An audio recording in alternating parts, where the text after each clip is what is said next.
नमस्ते प्यारे बच्चों, इस वीडियो में हम आपकी कक्षा 6 की विज्ञान के 5वें पार्ट को कंप्लीट करेंगे, जिसका नाम है पदार्थों का पृथक्करण। देखो, इससे पिछले पार्ट में हमने पदार्थों के समूह बनाए थे, यानी वस्तुओं के समूह बनाए थे। अब जो है दो से अधिक जो पदार्थों का मिश्रण है, उसमें से पदार्थों को अलग करेंगे। इसी क्या कहेंगे? पदार्थों का पृथक्करण। तो देखिए, पदार्थों का पृथक्करण। अब पदार्थों का पृथक्करण क्यों आवश्यक है, या हम पदार्थों का पृथक्करण क्यों करते हैं, इसका कारण जानिए। किसी पदार्थ का उपयोग करने से पहले हमें उसमें मिश्रित हानिकारक तथा अनुपयोगी पदार्थों को पृथक करने की आवश्यकता होती है। यानी कोई पदार्थों का मिश्रण है, अगर हमें उसका उपयोग करना है तो उसमें से अनुपयोगी पदार्थों को या हानिकारक पदार्थों को अलग करेंगे, या उन पदार्थों को भी अलग करेंगे जिनकी हमें आवश्यकता नहीं है। जैसे हम दालों में से कुछ कंकड़ पत्थरों को अलग करते हैं, ऐसे गेहूं में से, क्योंकि हमें इनकी आवश्यकता नहीं होती है, हमारे लिए अनुपयोगी हैं, तो इन्हें अलग करते हैं। तो किसी पदार्थ का उपयोग करने से पहले उसमें जो हानिकारक पदार्थ घुले हुए हैं या उसमें जो मिश्रित हैं, उनको हम अलग करेंगे। इसलिए पदार्थों का पृथक्करण आवश्यक है। कभी कभी हम उपयोगी पदार्थों को भी पृथक करते हैं, जिनके हमें अलग से उपयोग करने की आवश्यकता होती है। कभी कभी क्या होते हैं, जो है दो से अधिक पदार्थ आपस में मिश्रित होते हैं, तो उन्हें भी हमें पृथक करना होता है, जिससे अलग अलग उपयोग किया जा सके। जैसे आपने दही देखा हो, दही में क्या होता है? मक्खन होता है और छाछ होती है। जब उसको अलग करते हैं तो छाछ का अलग उपयोग करते हैं और मक्खन का अलग उपयोग करते हैं। इसलिए ही पदार्थों का पृथक्करण आवश्यक है। तो पदार्थों का पृथक्करण क्यों आवश्यक है, इसका कारण हमने जान लिया है। यानी किसी पदार्थ का उपयोग करने से पहले हमें उसमें मिश्रित हानिकारक तथा अनुपयोगी पदार्थों को पृथक करने की आवश्यकता होती है। और कभी कभी हम उपयोगी पदार्थों को भी पृथक करते हैं, जिनके हमें अलग से उपयोग करने की आवश्यकता होती है। इसलिए पदार्थों को पृथक्करण आवश्यक है।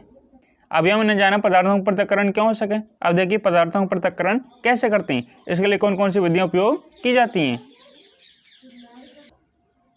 अब देखिए, पृथक्करण की विधियां, यानी हम पदार्थों का पृथक्करण कैसे करेंगे। पृथक्करण की विधियां, इसमें निम्न विधियां हैं जो आपके चैप्टर में दी गई हैं। हम इस चैप्टर में इन्हीं विधियों का अध्ययन करेंगे। तो देखिए, पहली है हस्तचयन, दूसरी है थ्रेसिंग, तीसरी है निष्पावन, चौथी है चालन, पांचवी है अवसादन, छठी है निस्तारण, सातवीं है निस्यंदन, आठवीं है वाष्पन, नवीं है संघनन। तो इस पूरे चैप्टर में हम इन्हीं 9 विधियों का अध्ययन करेंगे। इन्हीं के द्वारा पदार्थों का पृथक्करण करेंगे। तो अब देखिए, पहली विधि है हस्तचयन। हस्त यानी हाथ, चयन यानी चयन करना या चुनना, तो हाथ से चुन करके अलग करेंगे। तो हस्तचयन विधि में हम पदार्थों को हाथों से चुनकर अलग करेंगे। तो पहली विधि देखिए, हस्तचयन। हस्तचयन विधि का उपयोग गेहूं, चावल तथा दालों से कुछ बड़े मिट्टी के कणों, पत्थर तथा भूसे को पृथक करने में किया जाता है। तो हस्तचयन विधि का उपयोग कहाँ करते हैं? जैसे गेहूं, चावल या दालों में कुछ बड़े मिट्टी के कण होते हैं, या पत्थर या कंकड़ होते हैं, या भूसे होते हैं, इनको पृथक करने में करते हैं। ऐसी अशुद्धियों की मात्रा प्राय बहुत अधिक नहीं होती है। बहुत अधिक होगी तो हम हाथों से अलग नहीं कर पाएंगे, क्योंकि उसे अलग करने में बहुत ज़्यादा समय लगेगा। तो ऐसी अशुद्धियाँ कम मात्रा में होती हैं। ऐसी स्थिति में हस्तचयन द्वारा पदार्थों को पृथक करना सुविधाजनक होता है। तो हस्तचयन विधि द्वारा उन अशुद्धियों को अलग करें जिनका आकार थोड़ा सा बड़ा है और जिन्हें हम हाथों से अलग कर सकते हैं, और इनकी मात्रा कम होती है। जैसे एक इसका उदाहरण देखिए, एक कोई टोकरी है, टोकरी में सेब भी हैं, संतरे भी हैं और आम भी हैं। तो हम इनको अलग कर सकते हैं हाथ से चुनकर, यानी सेबों को अलग कर सकते हैं, आम को भी और संतरे को भी। तो हस्तचयन द्वारा हम इनको अलग कर सकते हैं। हालांकि अशुद्ध नहीं है, सभी उपयोगी पदार्थ हैं, हम इनका अलग अलग उपयोग करेंगे। एक क्वेश्चन है आपके लिए, ध्यान से सुनिए। एक पात्र में पानी है, उसमें चीनी घुली हुई है। क्या चीनी को उस पानी में से हाथ से चुनकर अलग कर सकते हैं? कमेंट में बताएं। तो हस्तचयन विधि में हम क्या करते हैं? हाथ से अशुद्धियों को अलग करते हैं। हस्तचयन विधि का उपयोग कहाँ करते हैं? हस्तचयन विधि का उपयोग गेहूं, चावल तथा दालों से कुछ बड़े मिट्टी के कणों, पत्थर तथा भूसे को पृथक करने में किया जाता है। ऐसी अशुद्धियों की मात्रा प्राय बहुत अधिक नहीं होती है। ऐसी स्थिति में हस्तचयन द्वारा पदार्थों को पृथक करना सुविधाजनक होता है। तो पहली विधि देखिए हस्तचयन, जिसमें पदार्थों को हाथों से चुनकर अलग किया। अब देखिए दूसरी विधि, पृथक्करण की दूसरी विधि है थ्रेसिंग। थ्रेसिंग तो आप जानते ही होंगे। तो देखिए, सूखे पौधों की डंडियों से अन्न कणों अथवा अनाज को पृथक करने के प्रक्रम को थ्रेसिंग कहते हैं। तो देखो, थ्रेसिंग विधि का उपयोग कहाँ करते हैं और कैसे करते हैं। जैसे कोई फसल पक गई तब उसे काट लेते हैं। और उस फसल से उसके दानों को या बीजों को अलग करने के लिए थ्रेशर का उपयोग करते हैं, जिसमें थ्रेशिंग विधि का उपयोग होता है। वो थ्रेशर क्या करती है, उस फसल के भूसे को अलग कर देती है और उसके बीजों को या दानों को अलग कर देती है। तो सूखे पौधों की डंडियों से अन्न कणों अथवा अनाज को पृथक करने के प्रक्रम को थ्रेशिंग कहते हैं। इस प्रक्रम में डंडियों को पीटकर अन्न कणों को पृथक किया जाता है। देखो, थ्रेशिंग का कार्य आजकल मशीनों से करते हैं, लेकिन पहले मशीनें नहीं थी तो कैसे करते थे। इस प्रक्रम में डंडियों को पीटकर अन्न कणों को पृथक किया जाता था, यानी जो फसल की डंडियां हैं उन्हें पीटते थे और उससे अनाज के कणों को अलग करते थे। कभी कभी थ्रेशिंग का कार्य बैलों की सहायता से किया जाता था, यानी कभी कभी क्या करते, डंडियों से पीटकर अनाज को अलग करते, या उस फसल के ऊपर जो काटी गई है उसके ऊपर बैलों को चढ़ा देते, उनसे रौंदा जाता जिससे अन्न कण नीचे अलग हो जाते। अत्यधिक मात्रा के अन्न कणों को डंडियों से पृथक करने के लिए थ्रेशिंग मशीनों का उपयोग भी किया जाता है। देखो, जब कम मात्रा में थ्रेशिंग करनी हो तो बैलों की सहायता से की जाती थी, लेकिन अब मशीनों का प्रयोग होने लगा है, चाहे कम हो चाहे ज़्यादा, तो सभी थ्रेशिंग कार्यों के लिए थ्रेशर का उपयोग होता है। तो थ्रेशिंग का कार्य आपने देख लिया होगा। तो थ्रेशिंग में हम क्या करते हैं, जो फसल है उससे हम उसके बीजों को या दानों को अलग करते हैं और भूसे को अलग। और ये कार्य पहले बैलों की सहायता से किया जाता था, आजकल मशीनों की सहायता से करने लगे हैं, जिसका नाम है थ्रेशर। और थ्रेशर क्या करती है, वो अनाज को एक तरफ कर देती है, यानी उसके जो बीज हैं, दाने हैं फसल के, उनको एक तरफ और भूसे को दूसरी तरफ। इससे उनका पृथक्करण हो जाता है। तो दूसरी विधि पढ़ी हमने थ्रेशिंग, इससे पहले पढ़ी हस्तचयन। अब देखिए अगली विधि, तीसरी विधि है निष्पावन। निष्पावन में हम क्या करेंगे, देखिए थ्रेशिंग कार्य में भूसा बचा, अब वो भूसे में भी कुछ अनाज के कण रह जाते हैं, तो उन्हें हम कूटेंगे और ऊपर से हवा से बरसाएंगे, जिससे भारी कण नीचे गिरेंगे और हल्के कण दूर। इससे इनका क्या हो जाता है, पृथक्करण। तो देखिए, इस विधि में मिश्रण को ऊंचाई से जमीन पर गिरने देते हैं। निष्पावन विधि में क्या करते हैं, जो भी मिश्रण है जिसको हमें अलग करना है उसको ऊंचाई से जमीन पर गिराते हैं, जिससे मिश्रण से भारी कण नीचे गिर जाते हैं तथा हल्के कण हवा द्वारा उड़कर दूर चले जाते हैं। जैसे अनाज का भूसा है, उससे कूटा और उसे ऊपर से बरसेंगे तो अनाज के कण नीचे सीधे गिरेंगे और वो जो हल्के भूसे के कण हैं वो उड़कर दूर चले जाएंगे। इससे इनका पृथक्करण हो जाएगा। निष्पावन का उपयोग पवनों तथा वायु के झोंकों द्वारा मिश्रण से हल्के तथा भारी अवयवों को पृथक करने में किया जाता है। तो निष्पावन विधि का उपयोग हल्के तथा भारी अवयवों के मिश्रण में से उन्हें अलग करने हेतु किया जाता है और इस हेतु पवन या हवा की आवश्यकता होती है। साधारणतया किसान इस विधि का उपयोग हल्के भूसे को भारी अन्न कणों से पृथक करने के लिए करते हैं। तो निष्पावन विधि का उपयोग जो किसान है वो हल्के भूसे को भारी अन्न कणों से पृथक करने के लिए करते हैं। जब वो उसे ऊपर से बरसाएंगे तो भारी अन्न कण नीचे गिरेंगे, हल्के भूसे कण हवा द्वारा दूर चले जाएंगे और इनका पृथक्करण हो जाएगा। भूसे के हल्के कण पवन के साथ उड़कर दूर एकत्रित हो जाते हैं, जबकि भारी अन्न कण पृथक हो जाते हैं। जैसे भूसे को हवा में बरसेंगे यानी ऊपर से नीचे जमीन पर गिराएंगे तो भारी कण तो नीचे गिरेंगे जो कि अनाज के कण है या अन्य कण है, और जो भूसे के हल्के कण है वो उड़कर दूर चले जाएंगे। तो इस प्रकार निष्पावन विधि द्वारा इनका पृथक्करण किया जाता है। तो ये तो हमने पढ़ी निष्पावन। अब देखिए अगली विधि। अब देखिए चौथी विधि है चालन। चालन में क्या होता है, देखिए इस विधि में मिश्रण को चालनी या छन्नी में डाला जाता है और उसे हिलाते हैं। आपने चालनी देखी होगी या छन्नी, जिससे मिश्रण के छोटे कण चालनी के छिद्रों द्वारा निकल जाते हैं, जबकि बड़ी अशुद्धियां चालनी में रह जाती हैं, जैसे आटे को छानना। तो चालन विधि का उपयोग कहाँ करते हैं, देखिए दो पदार्थों का मिश्रण है, एक पदार्थ के कण छोटे हैं और दूसरे पदार्थ के कण बड़े हैं, तो उन्हें चालनी या छन्नी की सहायता से छानेंगे, जिसके द्वारा जो छोटे कण है वो तो नीचे निकल जाएंगे और जो बड़ी अशुद्धियां हैं वो ऊपर रह जाएंगी। तो इस प्रकार इनका पृथक्करण करते हैं। जैसे आटे को छानना, तो आटे को कैसे छानते हैं, चालनी में छन्नी में आटे को डालते हैं और उसे हिलाते हैं, जिससे आटा तो नीचे चला जाता है और उसमें जो अशुद्धियां रहती हैं उसमें रह जाती हैं। चालन द्वारा गेहूं में से पत्थर, डंडियां तथा भूसा जो थ्रेशिंग तथा निष्पावन बाद गेहूं में रह जाते हैं को दूर किया जाता है। तो इससे पहले हमने जानी है थ्रेशिंग तथा निष्पावन। थ्रेशिंग में तो हमने क्या किया, अनाज के कणों को फसल से अलग किया, निष्पादन में भूसे से अनाज को अलग किया, लेकिन इसके बाद भी उस अनाज में या उस गेहूं में कुछ पत्थर, डंडियां, भूसे रह जाते हैं, उनको चालन द्वारा अलग करते हैं। कैसे? छन कर। तो चालन द्वारा गेहूं में से पत्थर, डंडियां तथा भूसे को अलग किया जाता है। अब देखिए चालन विधि का उपयोग कहाँ करते हैं।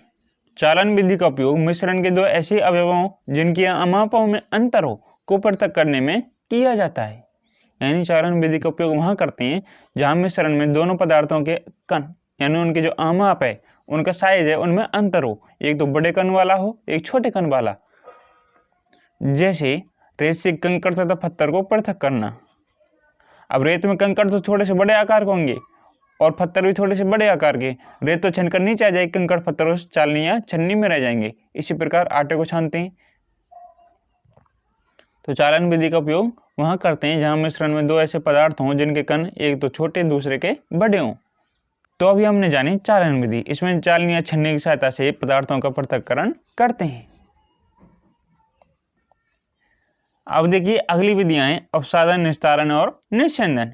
इनके द्वारा हम किसी भी जल में या किसी विलयन में कोई अशुद्धियां घुली हुई हैं उन्हें अलग करेंगे। जैसे पानी में रेत मिली हुई है, अब उस रेत को उस पानी से अलग कैसे करेंगे, तो इसे इन 3 विधियों द्वारा अलग करेंगे। पहली है अवसादन। अवसादन में क्या करेंगे, उस पात्र को रख देंगे जिसमें वो पानी और रेत का मिश्रण है, जिससे वो रेत भारी होने के कारण उसकी पेंद या तली में बैठ जाएगी। उसके बाद निस्तारण, यानी ऊपर से पानी को दूसरे पात्र में अलग कर लेंगे। और तीसरी है उस पानी में अब भी जो अशुद्धियां रही हैं उन्हें छानकर अलग कर लेंगे किसी फिल्टर पेपर की सहायता से, उसे कहेंगे निस्यंदन। अब देखिए अवसादन। तो देखिए अवसादन, मिश्रण में जल मिलाने पर भारी अवयवों के नीचे तली में बैठ जाने के प्रक्रम को अवसादन कहते हैं। तो जल और रेत के मिश्रण में से रेत को अलग करना है तो उससे पहले अवसादित करेंगे, यानी उस रेत को तली में बैठने देंगे। इसके बाद निस्तारण करेंगे। तो देखिए निस्तारण, अवसादित मिश्रण को, यानी हमने उसे अवसादन कर लिया है तो अब वो मिश्रण कैसा हो गया, अवसादित। तो अवसादित मिश्रण को बिना हिलाए जल की मिट्टी से उडेलने की क्रिया को निस्तारण कहते हैं।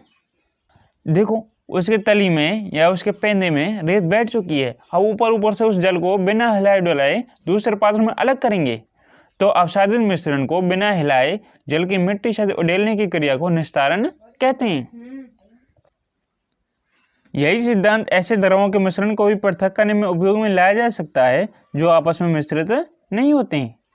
तो इसी सिद्धांत का उपयोग हम उन द्रवों के मिश्रण को पृथक करने में कर सकते हैं जो आपस में मिश्रित नहीं होते हैं, आपस में घुलते नहीं है। जैसे तेल व जल को इनके मिश्रण से पृथक करना।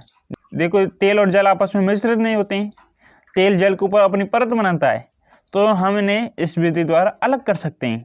तो क्या करेंगे, देखिए सबसे पहले इनके मिश्रण को कुछ समय तक रख देते हैं ताकि उनमें पृथक परतों में बढ़ जाएं, ताकि वह पृथक के अलग अलग परतों में बढ़ जाएं, अपनी अपनी परत बना लें।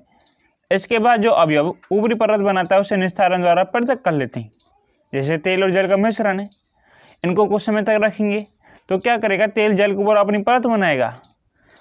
अवसादन कर लिया, अब इसे निस्तारण द्वारा अलग करेंगे तो इसे तेल को ऊपर से दूसरे पात्र में अलग कर लेंगे। इस प्रकार तेल और जल का पृथक्करण करेंगे।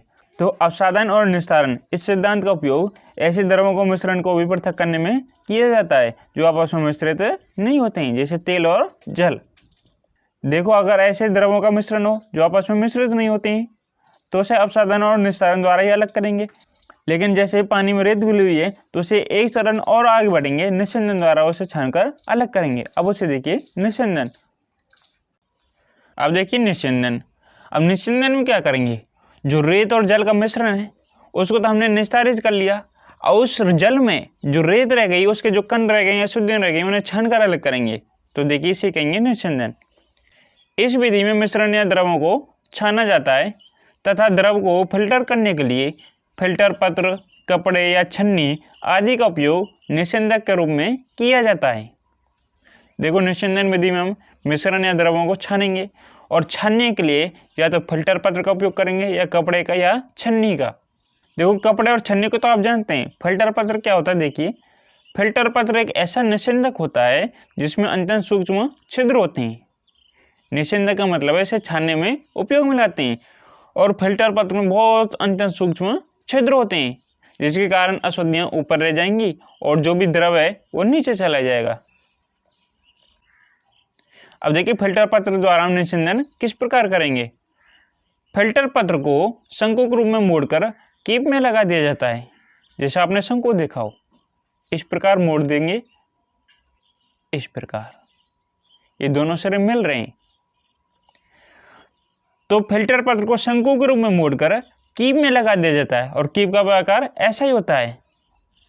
इसके पश्चात मिश्रण को फिल्टर पत्र के ऊपर उड़ेलते हैं।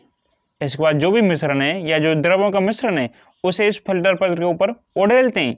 क्योंकि इसमें सूक्ष्म छिद्र हैं, जो अशुद्धियां वो इसी में रह जाएंगी और जो द्रव है वो नीचे चला जाएगा। देखिए मिश्रण के ठोस कण इसके सूक्ष्म छिद्रों से नहीं गुजर पाते हैं तथा वे फिल्टर पत्र में ही रह जाते हैं। जो मिश्रण की अशुद्धियां हैं वो इसके सूक्ष्म छिद्रों से पार नहीं हो सकती, इसके छिद्रों से गुजर नहीं सकती, वो फिल्टर पत्र में ही रह जाती हैं। इस प्रकार अशुद्धियों को पृथक कर लेते हैं। निस्यंदन विधि का उपयोग घरों में पनीर बनाने में भी होता है। देखो पनीर बनाने के लिए हमें पनीर के कण चाहिए, पनीर चाहिए, तो उसे छानना पड़ता है। इसके लिए हमें फिल्टर पत्र या अन्य कपड़े की सहायता से उसे छानते हैं। तो निस्यंदन में क्या करते हैं, जो द्रव है या मिश्रण है उनको छानते हैं, जो अशुद्धियां वो ऊपर रह जाएंगी और जो द्रव या मिश्रण वो नीचे चला जाएगा। देखो इससे पहले पढ़ी थी हमने चालन विधि, जिसे छालन विधि कहते हैं, उसमें हम छानते हैं और निस्यंदन में भी छानते हैं। इनमें अंतर क्या है ये जानिए। देखो चालन विधि में या छालन विधि में हम ऐसे पदार्थों के मिश्रण को अलग करते हैं जिनके आमापों में यानी जिनके कणों का साइज एक तो बहुत ज़्यादा है, एक बहुत कम है, यानी बहुत ज़्यादा अंतर हो। लेकिन निस्यंदन विधि में ऐसे पदार्थों के मिश्रण को अलग करेंगे या द्रवों को अलग करेंगे जिनमें अशुद्धियों का आकार भी बहुत सूक्ष्म है, लेकिन फिल्टर पत्र से हम उन सूक्ष्म अशुद्धियों को भी दूर कर लेते हैं। इनमें केवल इतना ही अंतर है, वरना दोनों में हम छानते हैं। देखो अभी हमने पढ़ी है अपसादन, निस्तारण और निस्यंदन। तीनों कभी कभी एक साथ उपयोग में ले जाती हैं, कभी कभी पहले दो ले जाती हैं, अपसादन और निस्तारण। पृथक्करण की 8वीं विधि है बाष्पन। बाष्पन में क्या होगा, देखिए जल को उसके वाष्प में परिवर्तित करने की प्रक्रिया को बाष्पन कहते हैं। यानी बाष्पन कैसे कहते हैं, जल को उसके वाष्प में या भाप में परिवर्तित करने की प्रक्रिया बाष्पन कहलाती है। तो जल में कोई भी अशुद्धि रहेगी तो हम उसे बाष्पन द्वारा अलग कर सकते हैं। इसके बाद एक और पढ़ेंगे संघनन, उसमें से वाष्प को दोबारा पानी में बदलेंगे यानी द्रव में बदलेंगे।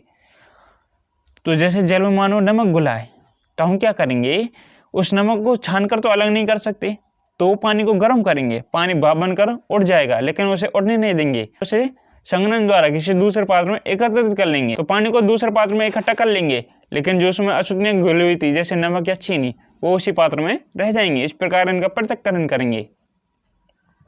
तो देखिए जहां पर जल होता है वहां पर बाष्पन की प्रक्रिया निरंतर चलती रहती है। देखो बाष्पन के लिए क्या चाहिए, थोड़ी सी ऊष्मा या ताप चाहिए। तो जल को थोड़ी सी ऊष्मा मिल जाए तो उसका बाष्पन होता रहता है, और जो जहां पर भी जल है वहां पर बाष्पन की प्रक्रिया निरंतर चलती रहती है, लगातार चलती रहती है। समुद्रों से साधारण नमक को बाष्पन द्वारा ही पृथक करते हैं। जो समुद्रों से साधारण नमक को प्राप्त किया, साधारण नमक कौन सा है, जिसे हम उपयोग में लाते हैं, जैसे आप देखते हैं खाना बनाने में उपयोग में लाते हैं, वही क्या साधारण नमक NaCl। NaCl को क्या कहते हैं, साधारण नमक, सोडियम क्लोराइड इसका रासायनिक नाम है। तो समुद्रों से साधारण नमक को बाष्पन द्वारा ही पृथक करते हैं। यानी क्या करेंगे, जो समुद्रों का पानी है उसमें लवण घुले होते हैं, उसी लवणों से क्या बनता है, नमक। तो उस पानी को जब इकट्ठा करेंगे, क्यारियां से बना लेंगे, उसमें इकट्ठा करेंगे तो उसका लगातार बाष्पन होता रहेगा। समुद्र का पानी तो भाप बनकर उड़ जाएगा, जो उसमें जो लवण घुले हुए हैं वो वहीं रह जाएंगे, उनके ढेर बन जाएंगे, उसी से हम नमक प्राप्त करेंगे। देखिए अब देखिए समुद्र से नमक को किस प्रकार प्राप्त करते हैं। जब समुद्र के जल को बड़े बड़े उतले गड्ढों में भरकर छोड़ देते हैं और वह जल सूर्य के प्रकाश से गर्म होकर बाष्पन द्वारा धीरे धीरे वाष्प में बदलने लगता है। देखो जब समुद्र के जल को बड़े बड़े उथले गड्ढों में भर देते हैं तो क्या होता है, वह जल सूर्य के प्रकाश से गर्म होता है और उससे बाष्पन होता रहता है, जिससे धीरे धीरे पानी भाप बनकर उड़ने लगता है। कुछ समय बाद सारा जल बाष्पित हो जाता है और धीरे धीरे वो पानी लगातार बाष्पित होता रहता है, जिससे वो पानी की मात्रा लगातार कम होती जाएगी और वो सूख जाएगा। तथा ठोस लवण नीचे बच जाते हैं। देखो पानी तो भाप बनकर उड़ गया, और उसमें जो ठोस लवण थे वो नीचे बच जाएंगे। तत्पश्चात इन लवणों के मिश्रण का शोधन करके साधारण नमक प्राप्त किया जाता है। इसके बाद इन लवणों के मिश्रण में से साधारण नमक को प्राप्त किया जाता है। तो इस प्रकार समुद्र के जल से साधारण नमक को प्राप्त करते हैं। तो ये कौन सी विधि है? वाष्पन। तो वाष्पन में जल है जो वाष्प में बदलता रहता है। जैसे आप पानी को गर्म करते हैं, जो आपने भाप देखी है वही क्या, उसकी वाष्प। ये प्रक्रिया क्या कहलाएगी? वाष्पन। अब देखिए अगली विधि है संघनन। देखो वाष्पन, इसमें तो जल वाष्प में बदला और उस वाष्प को दोबारा जल में बदलेंगे, यही क्या कहलाएगी? संघनन। वाष्पन के लिए चाहिए ताप या ऊष्मा, इसमें ताप या ऊष्मा को कम करेंगे। जल वाष्प से जल के द्रव अवस्था में परिवर्तित होने की प्रक्रिया को संघनन कहते हैं। यह वाष्पन के विपरीत क्रिया है। जल वाष्प से जल के द्रव अवस्था में परिवर्तित होने की प्रक्रिया को संघनन कहते हैं। जैसे इसका उदाहरण देखिए, जल को गर्म किए जा रहे पात्र के ढक्कन पर बूंदों का दिखाई देना। जैसे किसी पात्र में जल को गर्म कर रहे हैं, अगर उसके ऊपर ढक्कन है तो ढक्कन पर आपको बूंदें दिखाई देंगी। जैसे दूसरा उदाहरण देखिए, जैसे रोटियां हैं, उन्हें ढक्कन रख दिया जाए किसी पात्र में, तो उस ढक्कन के नीचे वाली सतह पर आपको जल की बूंदें दिखाई देंगी। वो क्या है? संघनन। जल का वाष्प बना वो तो वाष्पन, और उस वाष्प से द्वारा जल की बूंदों का बनना संघनन कहलाएगा। अब इस विधि का उपयोग कहाँ करेंगे? वाष्प को दोबारा जल में बदलने के लिए इस विधि का उपयोग करेंगे। नोट, इस पॉइंट को देखिए। रेत और नमक के मिश्रण से हम रेत तथा नमक को इस प्रकार प्राप्त कर सकते हैं। किस प्रकार? देखिए, रेत और नमक का मिश्रण है, किस प्रकार अलग करेंगे? रेत को अलग करना है और नमक को। देखो, रेत और नमक के मिश्रण को हम हस्तचयन द्वारा अलग नहीं कर सकते, यानी हाथों से अलग नहीं कर सकते। दूसरी है थ्रेसिंग, इससे भी अलग नहीं कर सकते। तीसरी है निष्पावन, इससे भी अलग नहीं कर सकते। चौथी चालन या छलन, उससे भी अलग नहीं कर सकते। इसके बाद अवसादन, निस्तारण, निस्सिंदन। अब इन विधियों का उपयोग करेंगे। देखिए, तो देखिए सबसे पहले रेत और नमक में पानी मिलाएंगे, उसका निस्तारण करेंगे, फिर उसका निस्सिंदन करेंगे, फिर वाष्पन और संघनन। देखो, रेत और नमक के मिश्रण में हम पहले क्या करेंगे? पानी मिलाएंगे, जिससे नमक तो पानी में घुल जाएगा, रेत घुलेगी नहीं। तो रेत तो तली में बैठ जाएगी, पेंदे में बैठ जाएगी। अब पानी में नमक घुल चुका है, उस पानी को निस्तारण द्वारा दूसरे पात्र में अलग कर लेंगे। उस तली में तो रह गई रेत, रेत को तो अलग कर लिया, अब नमक को अलग करेंगे। कुछ अशुद्धियां रह गई हैं पानी में, उन्हें निस्सिंदन द्वारा छानकर अलग कर लेंगे। अब नमक और पानी का मिश्रण है, उसको हम गर्म करेंगे, तो वाष्पन द्वारा पानी अलग हो जाएगा, उसे दूसरे पात्र में संघनन द्वारा अलग कर लेंगे। तो पानी अलग, नमक अलग, रेत अलग। तो इस प्रकार हम इनके मिश्रण को पृथक कर सकते हैं। आप इसको अच्छे से लिख भी सकते हैं। इस पॉइंट को देखिए, संतृप्त विलयन, लास्ट पॉइंट है। हालांकि विलयन हमने जाने नहीं है, फिर भी देख लीजिए।